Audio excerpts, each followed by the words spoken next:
This is your daily real estate syndication show. I'm your host, Whitney Sewell. Today, we've packed a number of shows together to give you some highlights. I know you're going to enjoy the show. Thank you for being with us today. Our guest is Brian Wagers. Thanks for being on the show, Brian. Thanks for having me, Whitney.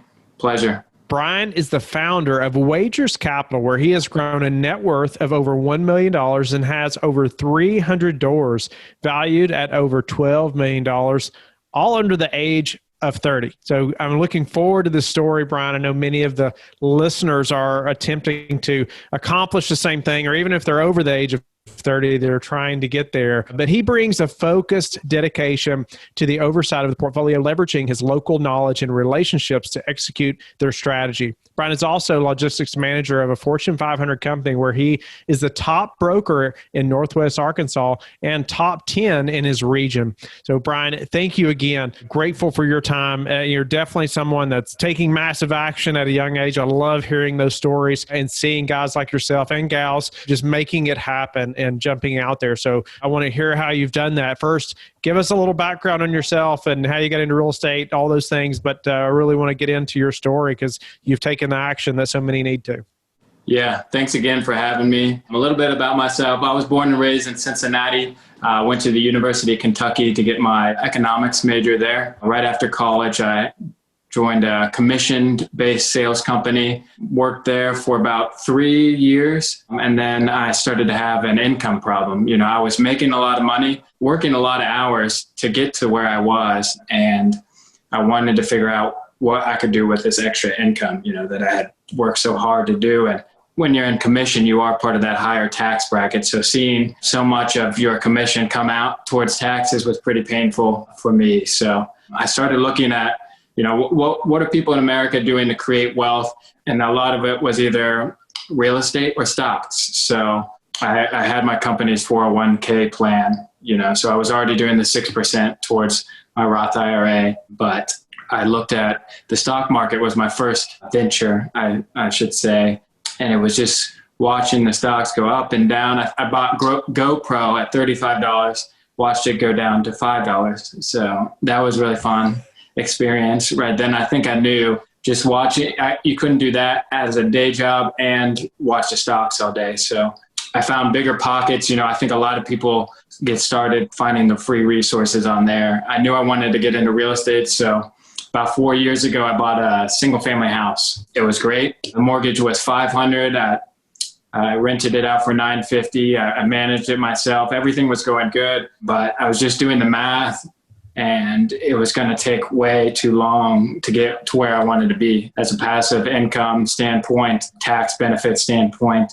So something I heard early on was find a niche. So a lot of people that I listened to went into commercial real estate, and the most common thing they would say was, I wish I would have got started in commercial real estate earlier. I wish I would have, started getting into multifamily earlier. So it was something that kind of clicked with me, seeing the economies of scale of multifamily, being able to hire professional property management. So I read every book you could, went to a couple different seminars, listened to your podcast, search all podcasts for multifamily, and just read and listen as much as I could, and built up a little confidence. And I found a 12 unit on market. I had finally convinced a friend to invest with me on the deal. I had shown them what I was doing with the single family. I showed them all the numbers on the multifamily, the 12 unit property.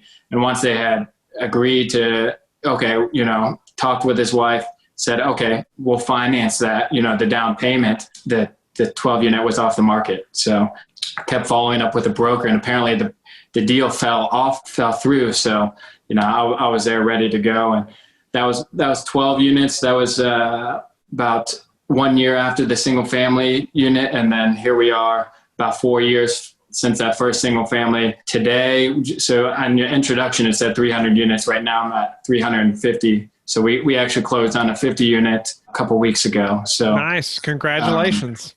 Yeah. Appreciate so what's your it. main mode of operation now? Are you syndicating deals? Are you, what's your asset class of choice now? So that's a great question. So everything I've done today has either been by myself. I've even seller financed a 20 unit deal, and everything I've done up to this point has been joint venturing. So all either myself or joint venturing, but now, I'm looking to, do a true syndication. So everything I've built so far has been just joint venturing, but I've been able to retire my wife so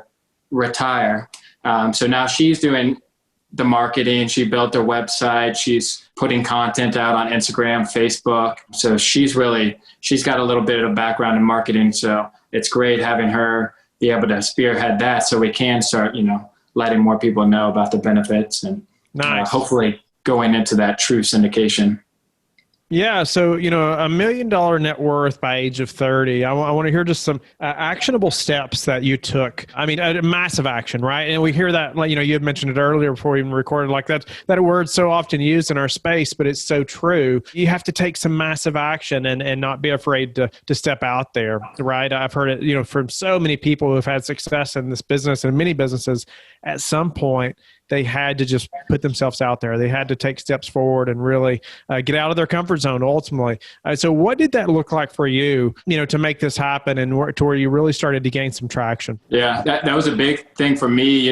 Going to school for economics, you're always taught to analyze everything to death, and that was something I had to unteach myself, just taking action before you think you're ready. I think putting yourself in a situation to where you may have to look up an answer or look something up. But for me, I Googled, my first step was I Googled every commercial lender in my area. So I just searched commercial lender, Northwest Arkansas. And I got a list of 10 people, called each bank. Hey, do you guys, can I speak with someone in your commercial lending department? And then from there, do you guys finance apartment buildings? And from there, usually a lot of the commercial lending people, when they hear apartment building, they perk up a little bit, because even the banks know it's a good, sound investment, especially local banks, when you show them your business plan. So that was a thing for me and then I did the same thing with commercial brokers, got a list of all the commercial brokers in my area. Some people search LoopNet. So you might not be able to find a good apartment deal on LoopNet, but you can find good commercial brokers on LoopNet selling other asset classes. So sometimes on LoopNet, you might be finding someone who's selling an office building or something, of that nature.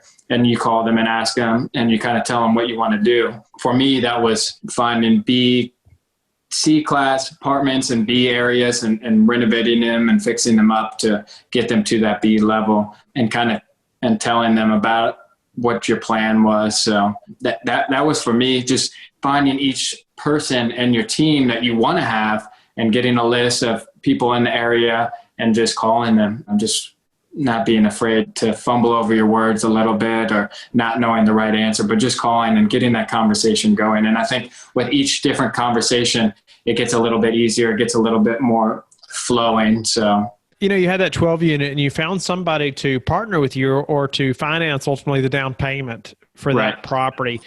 Tell us about convincing that partner or, how did you meet this person? Is this someone that you've known a long time? What was that relationship like for them to trust you and, in that way to come in and do that?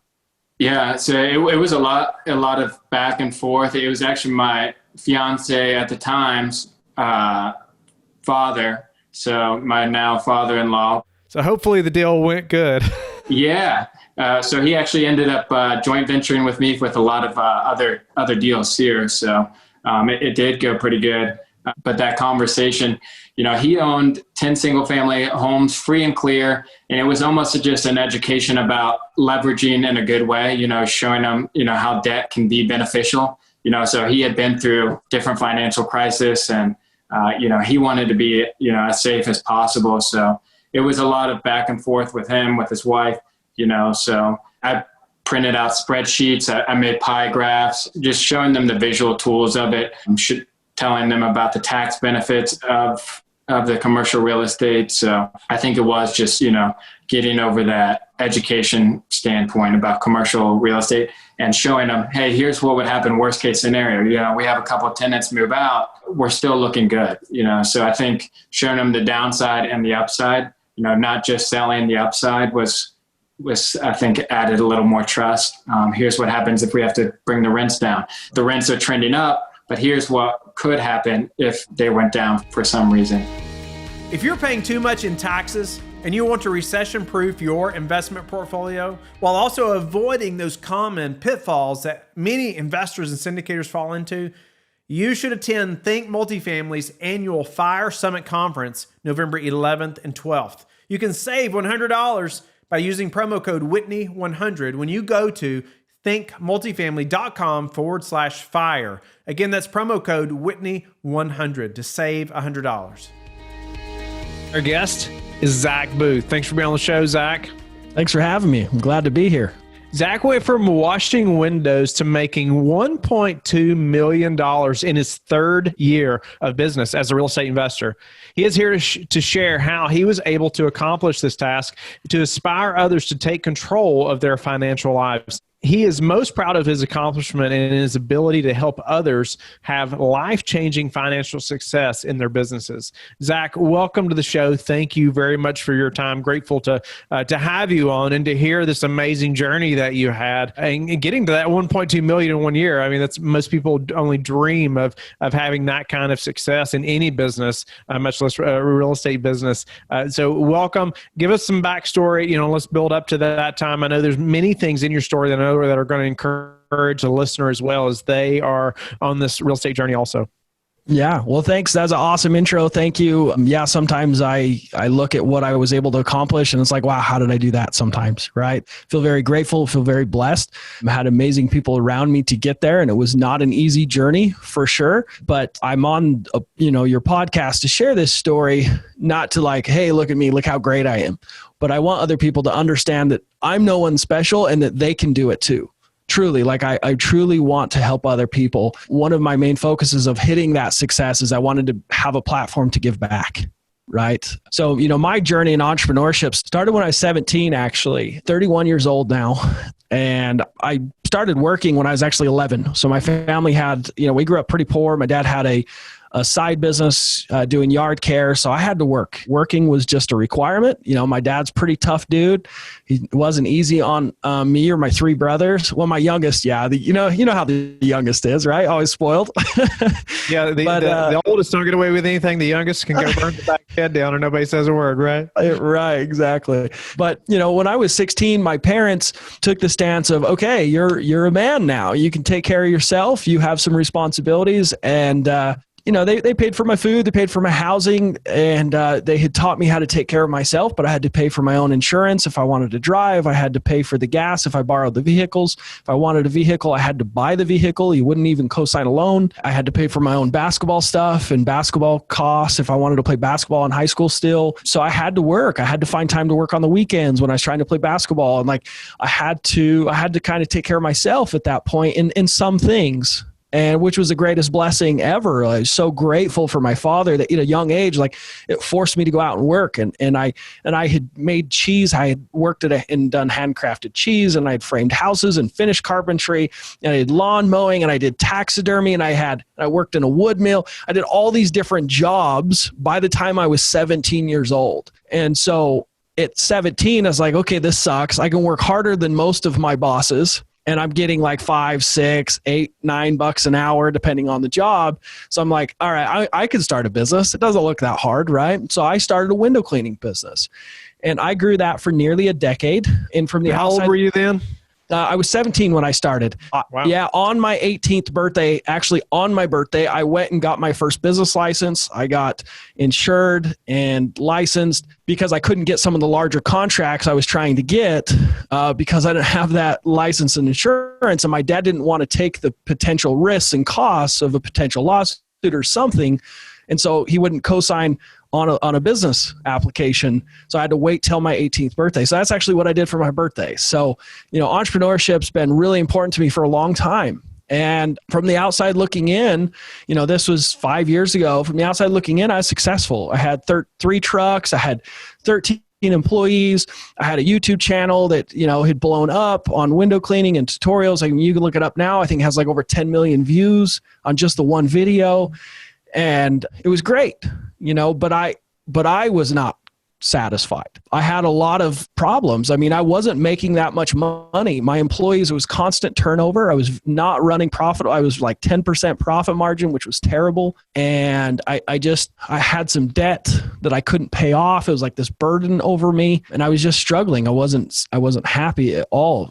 Part of it, I was taking risks with my safety, getting on crazy ladders, and like, I have this picture that I posted on Facebook, popped up as a memory the other day. And it's like me at the top of this flagpole feeding a cord through the pulley system, and I made the post. I was like, haha, I hope my mom doesn't see this, as a joke, but now I see it makes me sick. I did that for $50. Like, what the hell? Why would you ever do that? Right. And I was taking all these risks. My right shoulder still has problems, and my rotator cuff from constantly washing. My employees would call in sick, so I'd have to go out on job sites all the time. I just was unhappy, and I wanted to do something different. So when I was out washing, I was listening to podcasts just like this, right? And I was reading books or listening to books because I didn't have time. I told myself I didn't have time to read at the time. And I wanted to get into real estate investing. I had bought a duplex. It was great, but I was running into those roadblocks, right? How do you get more debt when your debt to income ratio sucks? How do you get another loan or commercial loan when you don't have 20 to 30% down? I was hitting all these roadblocks of like, okay, what do I do? So I tried flipping houses, and I started talking to all my wealthy window cleaning clients if they'd fund a flip, and I tried to do a flip and I lost money, and I was like, man, this sucks. Like, how can I tap into this world of real estate investing? And I started learning about some different mentors and coaches that taught something called wholesaling, which is essentially syndications, right? For single families, for small multifamilies, where you put the property under contract and that contract's assignable. You can sell that purchase contract. You just assign it to someone else's LLC or to someone else. They close on it and pay you a fee. And I was like, wow, that's for me, right? I can do some marketing. I can do some sales. I can do this. And paid a mentor $10,000. And not only did I never do a deal, I never produced a lead. I never even talked to a seller that would sell their house at a low enough price that it would work, right?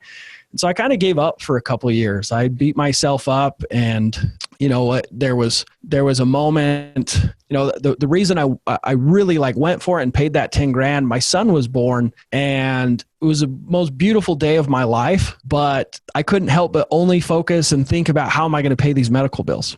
And it still makes me kind of sad. Instead of focusing on the most beautiful experience ever, I was focusing on how do I pay these bills. And I'm sure so many people that listen, they've either had this story and have found success, or they're searching for success and they haven't quite found it. And they can feel that, right? They feel the pain of not being able to have a quality of life because of money. And so I took that risk, paid $10,000, put most of it on a credit card, and never did a deal. Had an experience where one of my window cleaning clients, he was actually a developer, very wealthy dude. Got talking to him. I was like, man, that's so cool. I'd love to buy 2 rentals this year. And he's like, oh, I got 2 rentals. I don't want to deal with them. Haven't collected rents in 4 months. They're just a headache. And he basically just gave them to me. Seller finance, no money down, just deeded them over to me. And I was like, holy shit, people will give you properties at massive discounts at great terms. You just got to find the right people. It does exist.